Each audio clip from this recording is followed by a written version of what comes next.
समुद्र मंथन से निकले थे 14 रत्न, जाने इसके पीछे छिपे अर्थ। Welcome to my YouTube channel Gyan Sagar. ज्ञान सागर में आपका बहुत बहुत स्वागत है। ज्ञान सागर में सब्सक्राइब करने के लिए ज्ञान सागर 602 पे सब्सक्राइब करें। इस चैनल पर सिर्फ आध्यात्मिक पौराणिक कथाएं आपके सामने प्रस्तुत होंगी। अगर आपको वीडियो पसंद आए तो हमारे चैनल को लाइक शेयर कमेंट करना ना भूलें। समुद्र मंथन में जो 14 रत्न निकले थे उसका हमारे जीवन पे बहुत ही प्रभाव पड़ता है। आइए जानते हैं उसके बारे में। समुद्र मंथन स्टोरी इन हिंदी। पंचांग के अनुसार हर साल कार्तिक महीने में की कृष्ण पक्ष त्रयोदशी के दिन धन्वंतरी त्रयोदशी मनाई जाती है। मान्यता के अनुसार इसी दिन समुद्र मंथन में भगवान धन्वंतरी प्रकट हुए थे, इसलिए इस दिन भगवान धन्वंतरी की विशेष पूजा की जाती है। समुद्र मंथन से धन्वंतरी के साथ अन्य रत्न भी निकले थे। आज हम आपको समुद्र मंथन की पूरी कथा व उसमें छुपे लाइफ मैनेजमेंट के सूत्रों के बारे में बता रहे हैं। धर्म ग्रंथों के अनुसार एक बार महर्षि दुर्वासा के श्राप के कारण स्वर्ग श्रीहीन हो गया।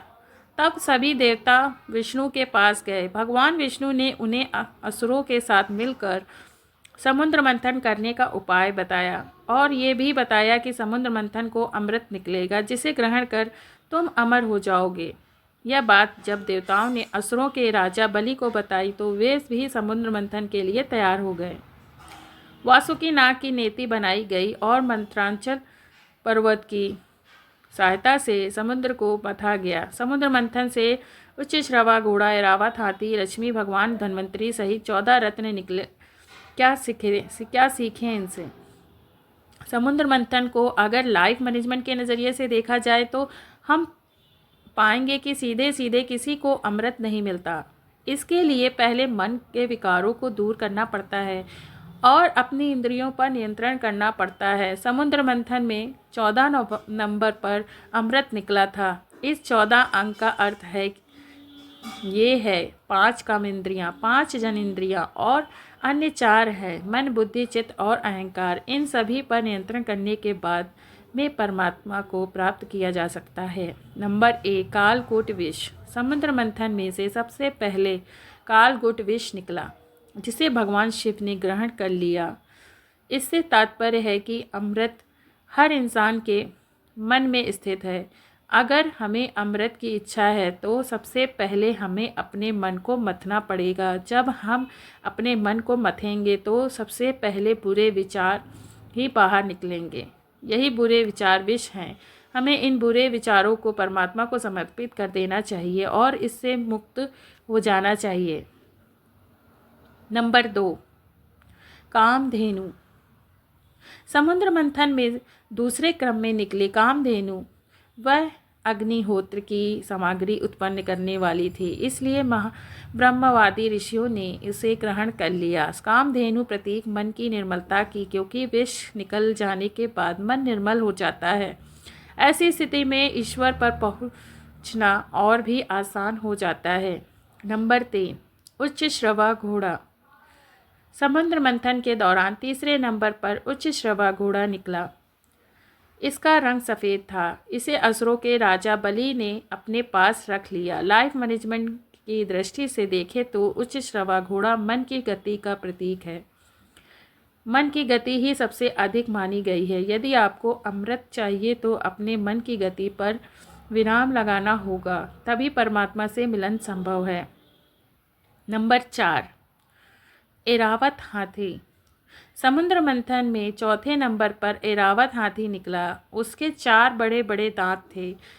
उनकी चमक कैलाश पर्वत से भी अधिक थी। ऐरावत हाथी को देवराज इंद्र ने रख लिया। ऐरावत हाथी प्रतीक है समुद्र बुद्धि का और उसके 4 दांत लोभ मोह वासना और क्रोध का। चमकदार बुद्धि से ही हमें इन विकारों पर काबू रख सकते हैं। नंबर 5 कौस्तुभ मणि।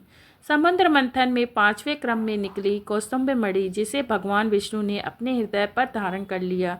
कौस्तुभ मणि प्रतीक है भक्ति का। जब आपके मन से सारे विकार निकल जाएंगे तब भक्ति की ही शेष रह जाएगी। यही भक्ति ही भगवान ग्रहण करेंगे।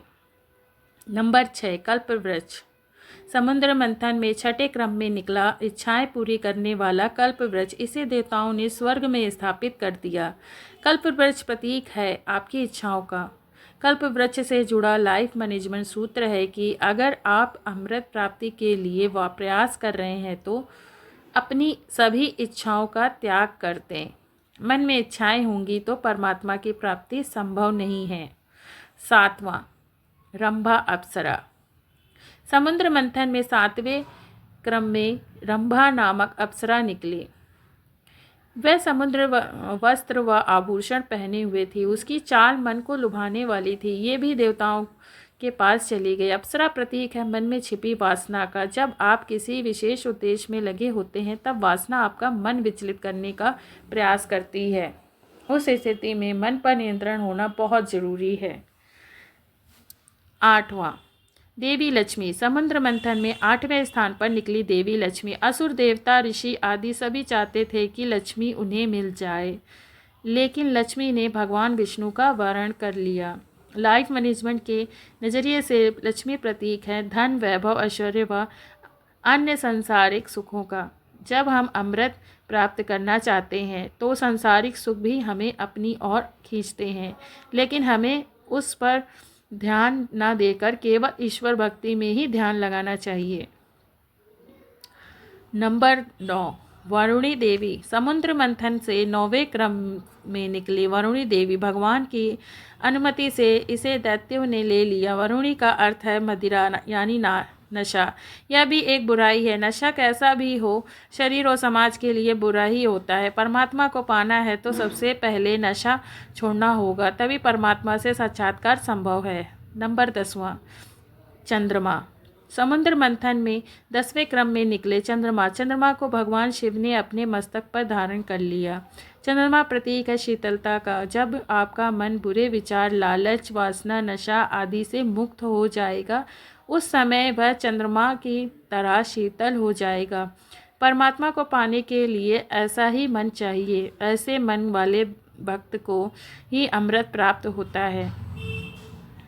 नंबर 11, परिजात वृक्ष। इसके बाद समुद्र मंथन में परिजात वृक्ष निकला। इस वृक्ष की विशेषता थी कि इसे छूने से थकान मिट जाती थी। यह भी देवताओं के हिस्से में गया। लाइफ मैनेजमेंट की दृष्टि से देखा जाए तो समुद्र मंथन में पराजित वृक्ष के निकलने का अर्थ सफलता प्राप्त होने से पहले मिलने वाली शांति है। जब आप परमात्मा के इतने निकट पहुंच जाते हैं तो आपकी थकान स्वयं ही दूर हो जाती है और मन में शांति का एहसास होता है। नंबर 12, 5 जन्य शंख। समुद्र मंथन से 12वें क्रम में 5 जन्य शंख निकला। उसे भगवान विष्णु ने ले लिया। शंख को विजय का प्रतीक माना गया है। साथ ही इसकी ध्वनि भी बहुत ही शुभ मानी गई है। जब आप अमृत से एक कदम दूर होते हैं तो मन का खालीपन ईश्वरीय नाद यानी स्वर से भर जाता है। इसी स्थिति में आपको ईश्वर का साक्षात्कार होता है। 13 व 14 भगवान धन्वंतरी व अमृत कलश। समुद्र मंथन से सबसे अंत में भगवान धन्वंतरी अपने हाथों में अमृत कलश लेकर निकले। भगवान धन्वंतरी प्रतीक है निरोगी तन व निर्मल मन के। जब आपका तन निरोगी और मन निर्मल होगा तभी इसके भीतर आपको परमात्मा की प्राप्ति होगी। समुद्र मंथन में 14 नंबर पर अमृत निकला। इस 14 अंक का अर्थ है 5 कामेंद्रियाँ, 5 ज्ञानेंद्रियाँ तथा अन्य 4 हैं मन, बुद्धि, चित्त और अहंकार। इन सभी पर नियंत्रण करने के बाद ही परमात्मा को ही प्राप्त होते हैं। अगर वीडियो पसंद आए तो लाइक, शेयर, कमेंट ज़रूर करें।